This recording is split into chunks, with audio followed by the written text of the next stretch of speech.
Good morning students. మనం already శబ్ద విచార్ చెప్పుకున్నాం కదా. శబ్ద విచార్లో దాన్ని ఇంగ్లీష్ లో మార్ఫాలజీ అంటామని, అవి 5 టైప్స్ ఉన్నాయని చెప్పాం. ఒకటి వచ్చేసరికి రచనా के आधार पर, सेकंड वन వచ్చేసరికి उत्पत्ति के आधार पर, थर्ड वन వచ్చేసరికి अर्थ के आधार पर, फोर्थ वन వచ్చేసరికి प्रयोग के आधार पर, फिफ्थ वन వచ్చేసరికి व्याकरणिक प्रकार के आधार पर అని చెప్పుకున్నాం. రచనాకి ఆధార पर వచ్చేసరికి 3 టైప్స్ అని చెప్పేసుకున్నాం. ఒకటి వచ్చి రూఢి, యోగిక్, योग रूढ़ी చెప్పాం. ఉత్పత్తికి ఆధార पर 4 టైప్స్ చెప్పుకున్నాం. ఒకటి తత్సం, తద్భావ్, దేశస్, విదేశస్ చెప్పుకున్నాం. తర్వాత అర్థకి ఆధార पर వచ్చేసరికి మనకి అనేక శబ్దికులే ఏక శబ్ద వస్తుంది, దాంతో పాటు పర్యాయవాచక శబ్ద వస్తాయి, ఇవన్నీ వస్తాయి అన్నమాట. తర్వాత అర్థకి ఆధార पर వచ్చేసరికి చెప్పేసుకున్నాం. తర్వాత ప్రయోగ ఆధార पर వచ్చేసరికి 2 టైప్స్ ఉంటాయి. ఒకటి వికారి, అవివికారి ఉంటుంది. కానీ ఇప్పుడు మనం చెప్పుకునే టాపిక్ ఏంటంటే 5th వన్ వ్యాకరణిక ప్రకారికి ఆధార पर శబ్ద భేద్. మనం గ్రామర్ లో మీకు పార్ట్స్ ఆఫ్ స్పీచ్ తెలుసు. ఇంగ్లీష్ లో పార్ట్స్ ఆఫ్ స్పీచ్ ఎన్ని ఉంటాయి? టోటల్ గా 8 ఉంటాయి. ఒకటి noun, pronoun, verb, adjective, adverb చూడండి. తర్వాత ప్రిపోజిషన్, కంజంక్షన్, ఇంటర్జెక్షన్ అనేవి ఉంటాయి.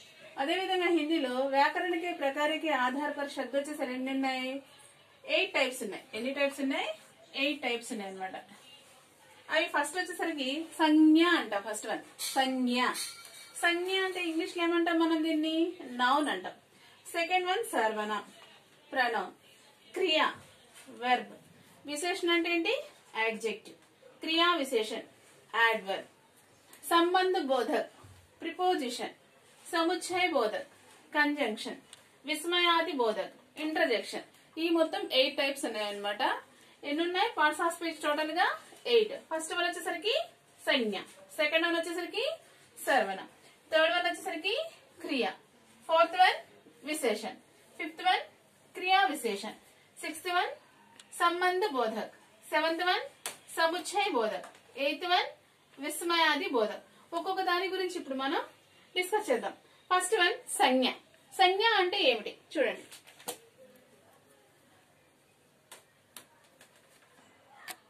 First one noun.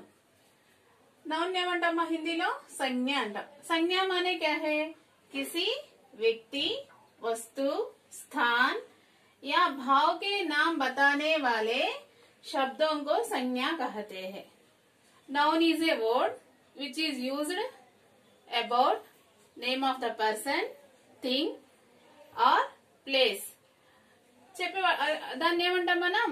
నౌన్ అని అంటాం. అదే విధంగా చూడండి, కిసి వ్యక్తి, ఏదైనా ఒక వ్యక్తి గురించి కానివ్వండి, వస్తువు, ఏదైనా వస్తువు గురించి కానివ్వండి, స్థాన్ ప్లేస్ గురించి కానివ్వండి, అదే విధంగా ఫీలింగ్స్ గురించి కానీ చెప్పే వాటిని ఏమంటాం మనం ఇక్కడ?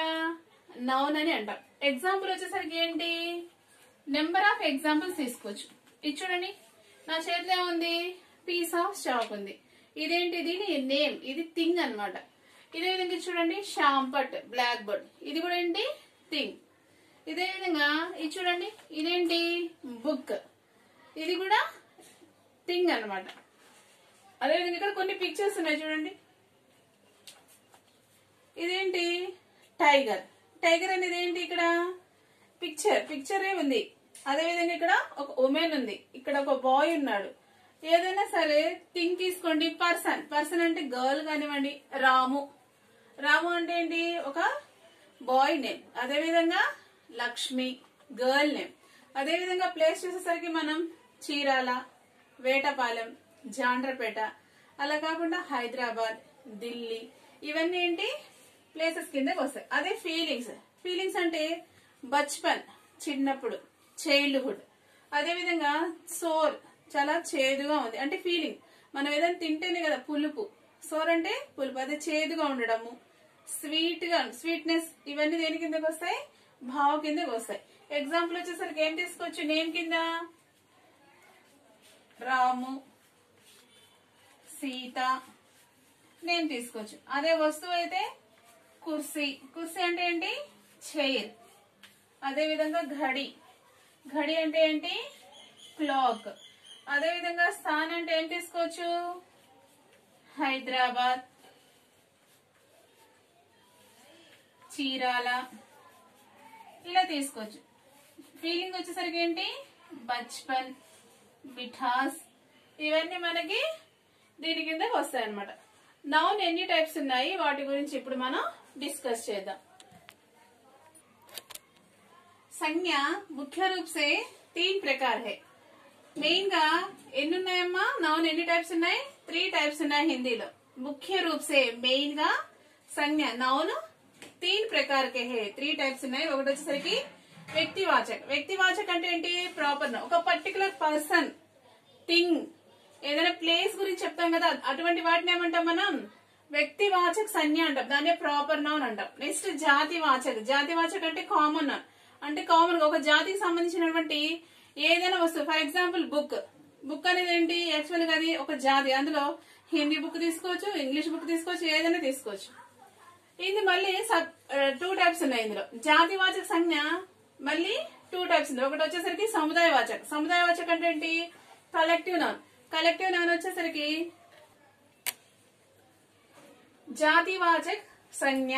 జాతివాచక్ సంజ్ఞ అంటే ఏంటి, కామన్ నౌన్, కామన్ గా మనం చెప్పుకునేటువంటి నౌన్.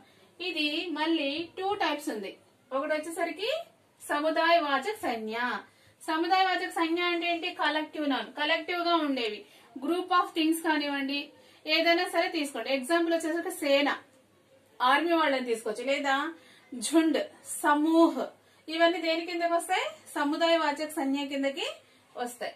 నెక్స్ట్ ఇందులో సెకండ్ జాతివాచక్ లో సెకండ్ వన్ ఏంటి, ద్రవ్యవాచక సంజ్ఞ. ద్రవ్యవాచక సంజ్ఞ అంటే ఏంటి, మెటీరియల్ నౌన్. మెటీరియల్ నౌన్ అంటే ఏంటి, ఏదైనా మెటీరియల్ తీసుకోవచ్చు. ఏంటి, ఘీ, ఆయిల్, వాటర్, లేదా వుడ్, ఏదైనా దేని కిందకి వస్తాయి, ఇవన్నీ మెటీరియల్ కిందకి వస్తుంది. నెక్స్ట్ థర్డ్ వన్ భావవాచక సంజ్ఞ. భావవాచక సంజ్ఞ అంటే ఏంటి, అబ్స్ట్రాక్ట్ నౌన్ అన్నమాట. భావవాచక సంజ్ఞ అంటే ఏంటి, అబ్స్ట్రాక్ట్ నౌన్, మన ఫీలింగ్స్ తెలుస్తుంది. అవి ఇన్నర్ కానివ్వండి, బయట ఫీలింగ్స్ కానీ తెలుపుతారు కదా, ఇటువంటి వాటిని ఏమంటాం, భావవాచక సంజ్ఞ అంటాం. ఫస్ట్ వన్ వచ్చేసరికి వ్యక్తివాచక సంజ్ఞ, ప్రాపర్ నౌన్. దీనికి ఎగ్జాంపుల్ వచ్చేసరికి ఏం చెప్పొచ్చు, ఫర్ ఎగ్జాంపుల్ మీ క్లాస్ లో రాజు అని 2 బాయ్స్ ఉన్నారు అనుకోండి. అప్పుడు మీరు ఏం చేస్తారు, వాళ్ళ సర్నేమ్, ఒకటి పి ఉండొచ్చు, ఇంకొకటి ఎన్ ఉండొచ్చు. పి రాజు ఇట్రా అంటే ఏంటి, అబ్బాయి పర్టికులర్ పర్సన్ అన్నమాట. ఆ పర్టికులర్ పర్సన్ గురించి చెప్తున్నాను కాబట్టి ఇది. నేను ఊరు వెళ్తున్నాను, ఏ ఊరు వెళ్తున్నాను, హైదరాబాద్ వెళ్తున్నాను. ఆ ప్లేస్ ఏంటి, పర్టికులర్ ప్లేస్. అది ఏంటి, హైదరాబాద్ అనేది ఒక పర్టికులర్ ప్లేస్. అలా కాకుండా నా దగ్గర పీస్ ఆఫ్ షాక్ ఉంది. ఈ పీస్ ఆఫ్ షాక్ అనేది ఏంటి, పర్టికులర్ థింగ్ అన్నమాట. వీటి గురించి చెప్పేది ఏంటి, వ్యక్తివాచక సంజ్ఞ. దీన్నే మనం ప్రాపర్ నౌన్ అంటాము. సెకండ్ వన్ వచ్చేసరికి జాతివాచక సంజ్ఞ, కామన్ నౌన్. కామన్ నౌన్ వచ్చేసరికి యానిమల్స్. యానిమల్స్ అంటే అందులో అన్ని రకాల యానిమల్స్ ఉంటాయి. బర్డ్స్ అంటే అన్ని రకాల బర్డ్స్ ఉంటాయి. హ్యూమన్ బీయింగ్స్ అంటే అన్ని రకాల, అంటే మేల్ అండ్ ఫీమేల్ ఉండొచ్చు. ఇలా తీసుకొచ్చి ఈ కామన్ నౌన్ కింద. అదే విధంగా ఇందులో వచ్చేసరికి మనం సముదాయవాచకం అంటే ఏం చెప్పాం, గ్రూప్ ఆఫ్ బర్డ్స్ ఉంటాయి కదా, bunch of flowers, bunch of keys, అలా చెప్పుకుంటాం కదా. అవి మనకి దేని కిందకి వస్తాయి, కలెక్టివ్ నౌన్ కిందకి వస్తుంది. ద్రవ్యవాచక సంజ్ఞ అంటే పెట్రోల్ కానివ్వండి, డీజిల్ కానివ్వండి, లేదా ఘీ కానివ్వండి, ఇవన్నీ దేని కిందకి వస్తాయి, మెటీరియల్ నౌన్ కిందకి వస్తాయి. తర్వాత భావవాచక సంజ్ఞ అంటే చెప్పాం కదా, మన యొక్క ఫీలింగ్స్. నీకు ఒక లెమన్ ఇచ్చేసి తిన్నప్పుడు ఎలా ఉంటుంది ఫీలింగ్, ఫుల్గా ఉందని ఎక్స్ప్రెషన్స్ అయితే చెప్పగలుగుతావు, కానీ తింటే గానీ ఆ ఫీలింగ్ తెలియదు. నా చిన్నప్పుడు అలా ఉండేదాన్ని, ఇలా ఉండేదాన్ని అని చెప్తావు, కానీ ఆ ఫీలింగ్ నీకే తెలుసు, కానీ నేను చెప్పలేను, నువ్వే చెప్పగలుగుతావు అనమాట. అదే బుడాపా, ముసలితనంలో ఉన్నటువంటి బాధలు ముసలి వాళ్ళకే తెలుసు, మనం ఆ ఫీలింగ్ ని అనుభవించలేం. దేని కిందకి వస్తాయి, భావవాచక సంజ్ఞ కిందకి వస్తాయి అన్నమాట. ఇది సంజ్ఞకు సంబంధించినటువంటి టాపిక్. నెక్స్ట్ సర్వనామం గురించి చెప్పుకుందాం. సర్వనామం చెప్పే ముందులమ్మ సంజ్ఞ సంబంధించిన టాపిక్ బోర్డు మీద రాస్తున్నాను. ఇవి జాగ్రత్తగా మీ యొక్క ఫెయిర్ నోట్స్ లో రాసుకోండి. ఇవి మీకు చాలా యూస్ఫుల్ అవుతాయి అనమాట. 7th క్లాస్ నుంచి 10th క్లాస్ స్టూడెంట్స్ అందరికీ చాలా యూజ్ అవుతాయి. అందుకే నేను మళ్ళీ వీటి గురించి ఎక్స్ప్లెయిన్ చేస్తూ బోర్డు మీద రాస్తున్నాను. ఇవి జాగ్రత్తగా మీ సి వర్క్ లో ఫేర్ చేసుకోండి. ఫస్ట్ వ్యక్తివాచక సంజ్ఞ చూడండి. వ్యక్తివాచక సంజ్ఞ అంటే ఇందాక ప్రాపర్ నౌన్ అని చెప్పుకున్నాం కదా. అసలు ప్రాపర్ నౌన్ అంటే ఏంటి, పర్టికులర్ పర్సన్ అని చెప్పుకున్నాం. హిందీలో ఎలా రాసుకుంటాం, జో శబ్ద్ కిసి విశేష వ్యక్తి, ఈ వర్డ్ ఒక పర్టికులర్ పర్సన్, వస్తు पर्टिकुलर थिंग अथवा स्थान पर्टिकुलर ప్లేస్ కా బోధ్ కరాతే హే వాటి గురించి చెప్పే వాటిని ఏమంటాం మనం వ్యక్తివాచక అంటే ప్రాపర్ నౌన్ అని చెప్తాం. ఎగ్జాంపుల్ చూడండి, కృష్ణ శ్రీకృష్ణుడు ఉన్నారు కదా, ఆయన తీసుకొచ్చి సుధామ, రాధ, మేఘదూత్. ప్లేస్ వచ్చేసరికి మహారాష్ట్ర, ఢిల్లీ ఆది. ఇవన్నీ దీని కిందకి వస్తాయి అన్నమాట. ఫస్ట్ వన్ వచ్చేసరికి వ్యక్తివాచక సంజ్ఞ. సెకండ్ వన్ ఏంటి, జాతివాచక సంజ్ఞ గురించి బోర్డు మీద రాస్తాను, జాగ్రత్తగా సి వర్క్ లో పేరు చేసుకోండి. సెకండ్ వన్ జాతివాచక సంజ్ఞ అమ్మ. జాతివాచక సంజ్ఞ అంటే ఏంటి, కామన్ నౌన్. చూడండి దీన్ని హిందీలో ఎలా చెప్తాము, జో శబ్ద్ కిసి ప్రాణి. ఈ వర్డ్ కిసి ప్రాణి అంటే ఏదైనా ప్రాణి గురించి తీసుకోండి, లేదా అప్రాణి. ఇవి లివింగ్ థింగ్స్ కానివ్వండి, నాన్ లివింగ్ థింగ్ కానివ్వండి.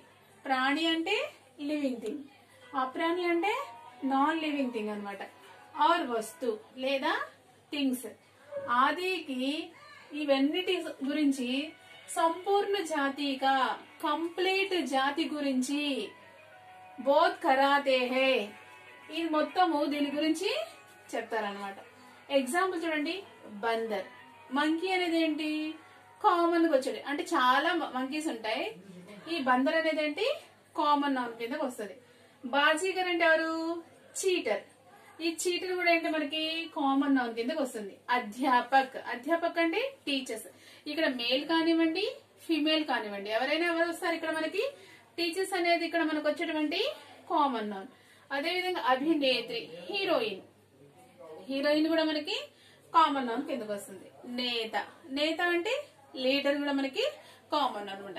ఎగ్జాంపుల్ చూడండి, ఒకటి నేను రాస్తున్నాను బోర్డు మీద, జాగ్రత్తగా చూడండి. రాజు पुस्तक में लिखता है.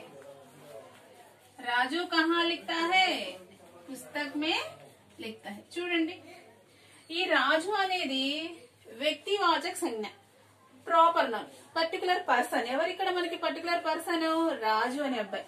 దేంట్లో రాస్తున్నాడు, పుస్తకంలో రాస్తున్నాడు. ఈ పుస్తకం అనేది ఏంటి ఇక్కడ జాతివాచక సంజ్ఞ. ఇందులో కామన్ గా వచ్చేది ఏంటి, ఇది పుస్తకం అనేది. ఇది దేని కింద తీసుకొచ్చి మనం నాన్ లివింగ్ థింగ్స్ కింద తీసుకుంటాం పుస్తకం అనేది. ఇంకొక ఎగ్జాంపుల్ చూడండి,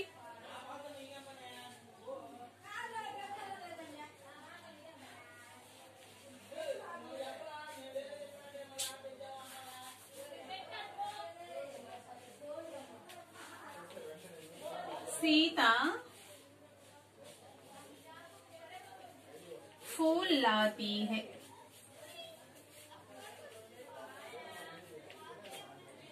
సీత అనేది ఏంటమ్మా ఇక్కడ ప్రాపర్ నౌన్. సీత అంటే ఏంటి, ప్రాపర్ నౌన్.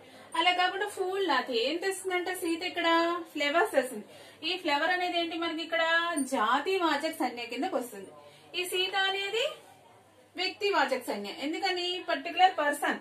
ఇక్కడ సీత అనే అమ్మాయి ఒక పర్టికులర్ పర్సన్ కాబట్టి ఇది వ్యక్తివాచక సంజ్ఞ అవుతుంది. ఈ ఫుల్ అనేది జాతివాచక సంజ్ఞ అనేది అవుతుంది. ఇంకొక ఎగ్జాంపుల్ చూడండి,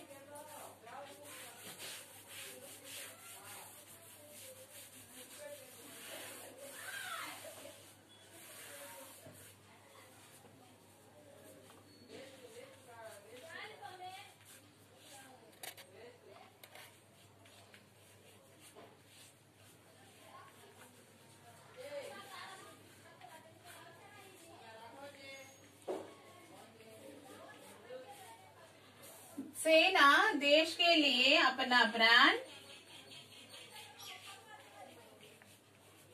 अर्पण करते हैं. ఇది ఒక ఎగ్జాంపుల్ చూడండి. సేన సైనికులు, సోల్జర్స్. సోల్జర్స్ అనేది ఏంటి ఇక్కడ జాతివాచక సంజ్ఞ. ఏం చేస్తారంట, దేశ్ అనేది కూడా కామన్. ఇక్కడ ఏ దేశం ఇచ్చాడు, పర్టికులర్ గా ఏమి ఇవ్వలేదు. మనం ఇండియా తీసుకోవచ్చు, ఏదైనా తీసుకోవచ్చు. देश के लिए अपना प्राण अर्पण करते हैं. జాతివాచక సంజ్ఞ వచ్చేసరికి సేన, దేశ్ అనేది మనకి ఇక్కడ జాతివాచక సంజ్ఞ. ఇవి జాతివాచక సంజ్ఞకు సంబంధించినటువంటి ఎగ్జాంపుల్స్. తర్వాత ఇందులో ఉన్నటువంటి సబ్ టాపిక్స్ ఉన్నాయి కదా, రెండు ఉన్నాయి కదా. జాతివాచక వచ్చేసరికి ఒకటి వచ్చేసరికి ఏంటి, ద్రవ్యవాచక సంజ్ఞ ఉంది, ఇంకొకటి వచ్చేసరికి సముదాయవాచక సంజ్ఞ ఉంది. వాటి గురించి చెప్తాను, జాగ్రత్తగా వినండి. సముదాయవాచక సంజ్ఞ. సముదాయవాచక సంజ్ఞ అంటే ఏంటమ్మా? Collective noun. కలెక్టివ్ నౌన్ గురించి చూడండి. जो संज्ञा शब्द किसी समुदाय अथवा समूह का बोध होता है. చూడండి, ఈ నౌన్ నుంచి మనకేం తెలుస్తుంది? సముదాయ గ్రూప్స్ గురించి లేదా సమూహన గ్రూప్ కిందకే తీసుకుంటాం. కా బోధ్ హోతా హై, దీని గురించి ఇక్కడ చెప్తాం. ఎగ్జాంపుల్ చూడండి, హమారా బడా పరివార్ హై, మాది బిగ్ ఫ్యామిలీ. ఫ్యామిలీ అనేది ఏంటి ఇక్కడ మనకి? సముదాయ వాచక్. ఫ్యామిలీలో ఎవరెవరు ఉంటారు? మదర్ ఉంటారు, ఫాదర్ ఉంటారు, గ్రాండ్ పేరెంట్స్ ఉంటారు, వీళ్ళందరూ ఉంటారు. కాబట్టి దీని మొత్తాన్ని ఏమంటాం? కలెక్టివ్ గా ఉంటాం. ఫ్యామిలీ మొత్తం ఎలా ఉంటాం? కలెక్టివ్ గా ఉంటాం. కాబట్టి దీన్ని పరివార్ కలెక్టివ్ నౌన్ కింద తీసుకుంటాం. రాజా సభామే ఆయే, రాజుగారు ఎక్కడికి వచ్చారంట? సభలో వచ్చారు. సభ అనేది ఏంటి? ఇక్కడ చాలా మంది ఉంటారు, మంత్రులు ఉంటారు, రాజుగారు ఉంటారు, ప్రజలు ఉంటారు. వీళ్ళందరూ ఎలా ఉంటారు? కలెక్టివ్ గా ఒక చోట గుమిగుడు ఉంటారు. అందుకోసం సభ అనేది ఏంటి ఇక్కడ మనకి? సముదాయ వాచక అవుతుంది. అదే రాజా అయితే ఏ అవుతుంది? ఏ సంజ్ఞ అవుతుంది? రాజా అనేది జాతి వాచక ఉంటుంది. రాజులు అంటే ఇక్కడ అందరూ చాలా మంది రాజులు తీసుకోవచ్చు కదా. రాజా అనేది జాతి వాచక సంజ్ఞ అవుతుంది. తర్వాత చూడండి, రైల్ మే బడా భీడ్ హై. భీడ్ అంటే ఏంటి? మోబ్, పెద్ద గుంపు. ట్రైన్ లో వెళ్తుంటాం ఒక్కోసారి, ఎప్పుడు జనాలు ఎలా ఉంటారు? తోసుకుంటా ఒక చోట కలెక్టివ్ గుంపుగా ఉంటారు అనమాట. రైలు ఎలా ఉందంటే పెద్ద గుంపుగా ఉంది, సమూహముగా ఉంది. భీడ్ అనేది ఏంటి ఇక్కడ మనకి? సముదాయ వాచక సంజ్ఞ అవుతుంది. అదేవిధంగా చూడండి, కక్షామే ఛాత్ర, క్లాస్ లో ఎవరు ఉంటారు? స్టూడెంట్స్ ఉంటారు. స్టూడెంట్స్ అనేది ఏం నౌన్ ఇక్కడ మనకి? కామన్ నౌన్ అవుతుంది. ఛాత్ర అనేది కామన్, ఇక్కడ గర్ల్స్ ఉండొచ్చు, బాయ్స్ ఉండొచ్చు, కామన్ నౌన్ అవుతుంది. అదే కక్ష అనేది ఏమవుతుంది? ఇక్కడ కలెక్టివ్ గా ఉంటారు అందరు. స్టూడెంట్స్ అందరు ఎక్కడ ఉంటారు? కలెక్టివ్ గా. టీచర్స్ ఉంటారు, దాంతో పాటు స్టూడెంట్స్ అందరు ఉంటారు. అందుకోసం కక్ష అనేది ఏమవుతుంది? ఇక్కడ కలెక్టివ్ నౌన్, సముదాయ వాచక సంజ్ఞ అవుతుంది. నెక్స్ట్ వన్ వచ్చేసరికి ఇదేందులో? ఈ సముదాయ వాచక అనేది దేంట్లో వస్తుంది? జాతి వాచక్ లో. కామన్ నౌన్ లో ఉన్నటువంటి టైప్స్. ఫస్ట్ టైప్ వచ్చేసరికి సముదాయ వాచక సంజ్ఞ. ఇప్పుడు సెకండ్ వన్ వచ్చేసరికి ద్రవ్యవాచక సంజ్ఞ గురించి చెప్పుకుందాం. నెక్స్ట్ అమ్మా సెకండ్ వన్ ఖా, ద్రవ్యవాచక సంజ్ఞ. ద్రవ్యవాచక సంజ్ఞ అంటే ఏంటి? Material noun. దీని గురించి చూడండి, జో సంజ్ఞా శబ్ద, ఈ నౌన్ నుంచి మనకి కిసి ధాతు, ఏదైనా మెటల్ కానివ్వండి, అథవా ద్రవ్య, ఏదైనా లిక్విడ్స్. ద్రవ్య అంటే ఏంటి? ఇక్కడ మనకి లిక్విడ్స్. పదార్థిక బోధ్ హోతా హే, అటువంటి వాటి గురించి మనకి చెప్పబడుతుంది. అటువంటి వాటిని మనం ఏమంటాము? ద్రవ్యవాచక సంజ్ఞ అని అంటాం. ఎగ్జాంపుల్ చూడండి, సోనా. సోనా అంటే ఏంటి? గోల్డ్. చాంది, సిల్వర్. పీతల్ అంటే ఇత్తడి. తాంబా అంటే రాగి. దూద్ అంటే మిల్క్. పానీ అంటే వాటర్. ఇవన్నీ దేని కిందకి వస్తాయి మనకి? ఇవన్నీ మనకి మెటీరియల్ నౌన్ కిందకి వస్తాయి. ఇవి ద్రవ్యవాచక సంజ్ఞ అన్నమాట. సోనా అనేది ఏంటి? ఏ ధాతువు నుంచి అంటే ఏ మెటల్ నుంచి తీసారు? ఇది గోల్డ్ అనేది బంగారం నుంచి తీసినటువంటిది అనమాట. ఎగ్జాంపుల్ చూడండి, యహ సోనే కా అంగూఠీ హై, ఈ రింగ్ గోల్డ్ తో చేసింది. దేంతో చేశారంట? ఏ మెటల్ తో చేశారు? రింగ్ అనేది ఇక్కడ మనకి గోల్డ్ తో చేశారు. ఈ గోల్డ్ అనేది ఇక్కడ ఏమవుతుంది? మెటీరియల్ నౌన్ అవుతుంది. హర్ రోజ్ బచ్చోంకో దూద్ దో, ఎవ్రీడే పిల్లలకి ఏమి ఇవ్వమంటున్నారు? పాలు. ఈ దూద్ అనేది ఏంటి ఇక్కడ మనకి? మెటీరియల్ నౌన్ కిందకి వస్తుంది. నదీకే పానీ మీఠా హై, ఈ రివర్ లో వాటర్ ఎలా ఉందంట? చాలా స్వీట్ గా ఉంది. ఈ పానీ అనేది ఏంటి ఇక్కడ మనకి? మెటీరియల్ నౌన్ కిందకి తీసుకుంటాం అనమాట. Next last topic third one వచ్చేసరికి భావవాచక సంజ్ఞ, అబ్స్ట్రాక్ట్ నౌన్ గురించి చెప్పుకుందాం ఇప్పుడు మనం. లాస్ట్ వన్ అమ్మా భావవాచక సంజ్ఞ, అబ్స్ట్రాక్ట్ నౌన్.